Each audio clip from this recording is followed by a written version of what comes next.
Sydney টেস্টের শেষ মুহূর্তে জয়ের রানটা যখন এলো, ড্রেসিং রুমের এক কোণে দুজন মানুষের চোখ চিকচিক করছিল, মোহাম্মদ আশরাফুল ও তালহা জুবায়ের। আর এই দৃশ্যটাই যেন প্রমাণ করে দিল একটা কথা, দেশি কোচ আসার পর থেকে বাংলাদেশের ব্যাটিং আর বোলিংয়ে যে পরিবর্তন চোখে পড়েছে সেটা কাকতালীয় নয়, বরং একটা সচেতন দর্শনের ফসল।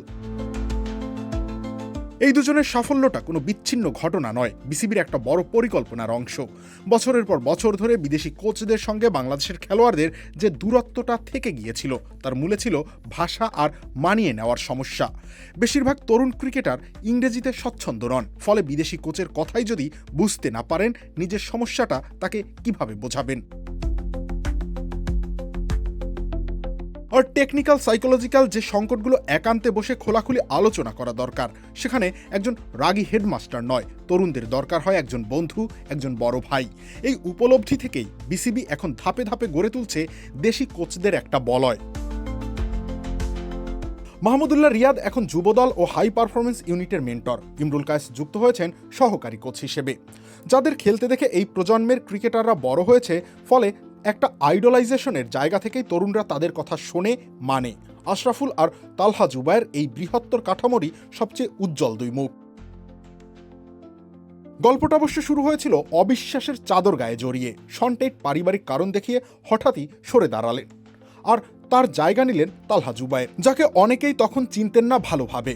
আশরাফুলের বেলাতেও প্রশ্ন কম ওঠেনি, মানুষ চেয়েছিল আরও একজন নামী বিদেশি মুখ, বড় বড় ক্রেডেনশিয়ালওয়ালাকেও। অথচ ফলাফল বলছে অন্য কথা। জিম্বাবুয়ে সফরে বাউন্সি উইকেটে খাবি খাওয়া সিএ একাদশের বিপক্ষে 54 রানে অল আউট হওয়ার দুঃস্মৃতি ঝেড়ে স্টার কামিন্স হ্যাজেলউডের সামনে বাউন্ডারির লোভ সংবরণ করে সিঙ্গেল ডাবলে রান বাড়ানোর যে পরিণত ব্যাটিং বাংলাদেশ দেখালো, তার পেছনে আশরাফুলের অভিজ্ঞতার আলো। আর মুস্তাফিজ তাসকিন বাদে জাতীয় দলের প্রায় প্রতিটি পেসারের সঙ্গে বয়সভিত্তিক ও ঘরোয়া ক্রিকেটে কাজ করা তালহা জুবায়ের, যার অধীনেই নাহিদ রানা পেয়েছিলেন বিপিএলের প্রথম সুযোগ, এবার রানা শরীফুলের মতো স্পিয়ার হেড ছাড়াই 3 সিমার দিয়ে হেড স্মিথ লাবুসেনদের ঘাম ছোটানোর কৌশল বানালেন নিখুঁত পরিকল্পনায়।